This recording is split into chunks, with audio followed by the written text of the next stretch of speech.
અષાઢી બીજના પાવન અને મંગલમય અવસરે અંકલેશ્વર જીઆઈડીસી વિસ્તારમાં ઇસ્કોન દ્વારા ભગવાન જગન્નાથજીની એક ભવ્ય અને પરંપરાગત રથયાત્રાનું ભક્તિસભર આયોજન કરવામાં આવ્યું હતું. જીઆઈડીસી સ્થિત જાણીતા માનવ મંદિર ખાતેથી આ પવિત્ર રથયાત્રાનો પ્રારંભ થયો હતો, જે ગાર્ડન સિટીમાં આવેલ શ્રી રાધા ગોપીનાથજી મંદિર સુધી પહોંચી હતી.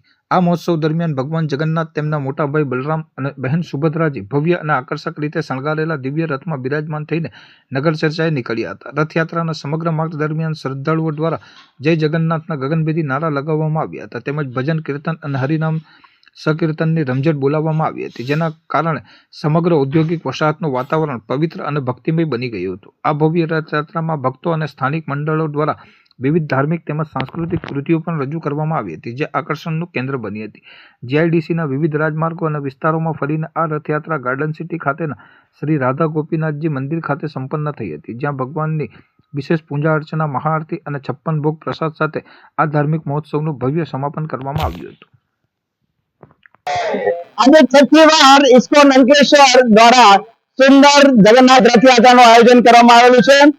અને જગન્નાથજી આપણા અલગ અલગ વિસ્તારની અંદર અહીંથી ચાલુ થઈ હવેલી થઈને ગટ્ટુ વિદ્યાલય થઈ પશુપતિનાથ, જલધારા ચોકડી, ગોલ્ડન પોઈન્ટ અને ત્યાં થઈને નિયમ ચોકડી જઈને આપણા ઇસ્કોન મંદિર સુધી પહોંચે. ત્યાં બધા ભક્તો માટે સુંદર પ્રસાદનું આયોજન છે. એ ઉપરાંત જ્યાં રથયાત્રા ચાલે છે ત્યાં દરેક જગ્યાએ અલગ અલગ ઝાંખીની રજૂઆત થશે, જ્યાં શિવજી, પાર્વતી અને અનેક આપણા ગૌર મિતાઈ, રાધા કૃષ્ણ અનેક ઝાંખી જોવા મળશે. અને રસ્તા ઉપર અનેક જગ્યાએ પ્રસાદનું બી સુંદર તરીકે વિતરણ કરવામાં આવશે. તો સभी ભક્તો પ્રસાદનું આસ્વાદન પણ કરે, કીર્તનનું આસ્વાદન બી કરે. અને સ્પેશિયલ અમારી એક સુરતની ટીમ બી આવેલી છે, જે આબેહૂબ ને અદ્ભુત કીર્તન દ્વારા બધાને નચાવશે. તો ખૂબ ખૂબ ધન્યવાદ.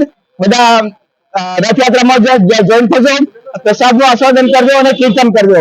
જય જગન્નાથ,